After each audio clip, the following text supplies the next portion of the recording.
आपल्याला प्रकाशाच्या विकिरणाचा प्रयोग शिकायचा आहे.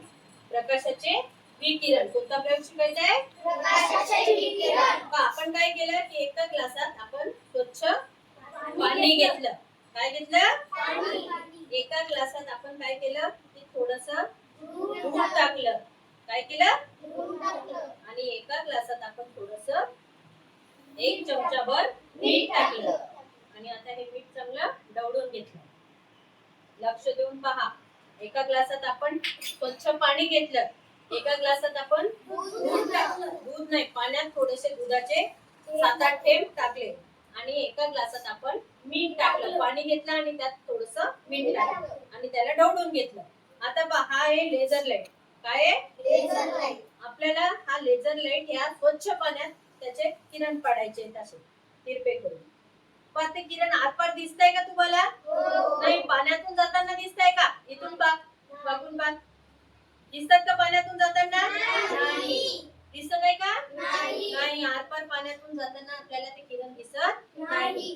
स्वच्छ पाण्यातून किरण जाताना दिसत नाही. आता आपण हे पाणी घेतलं, त्यात थोडंसं दूध टाकलं आणि याच्यात आपण किरण लेझर लाईट पाडला. आता सांगा, हे लेझर लाईटचे किरण पाण्यात दिसतंय तुम्हाला? दिसतंय जातात ना?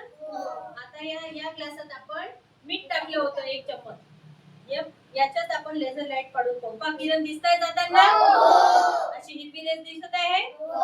यात पण दिसत आहे दुधाच्या याच्यात. आणि स्वच्छ पाण्यातून आरपार जाताना दिसतात का? नाही. स्वच्छ पाण्यातून दिसत नाही. याचाच अर्थ असा होतो की प्रकाशाच्या विकिरणासाठी जे कण आवश्यक आहे ते स्वच्छ पाण्यात नसल्यामुळे लेझरचा प्रकाश आपल्याला आरपार जाताना दिसत नाही. स्वच्छ पाण्यात विकिरणासाठी आवश्यक असणारे कण नसतात, म्हणून ते प्रकाश किरण आपल्याला लेझरचे जाताना दिसत नाही. आणि आपण दूध टाकलेल्या पाण्यातून जर आपण लेझर लाईट पाडला तर तो आपल्याला प्रकाश किरण आरपार जाताना दिसतो. लेझरचा प्रकाश आरपार जाताना दिसतो.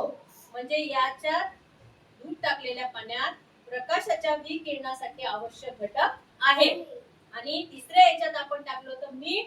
यात पण आपण लेझरचा लाईट पाडला तर यात आपल्याला प्रकाश किरण आरपार जाताना दिसतात. म्हणजे याच्यात पण प्रकाशाच्या विकिरणासाठी आवश्यक असणारे कण या पाण्यात असतात. म्हणून ज्या पाण्यात प्रकाशाचे किरण आरपार जाण्यासाठी विकिरणासाठी आवश्यक कण असतात त्यात आपल्याला प्रकाश आरपार जाताना दिसतो. पण स्वच्छ पाण्यात विकिरणासाठी आवश्यक असणारे कण नसतात, म्हणून आपल्याला प्रकाश आरपार जाताना दिसत नाही.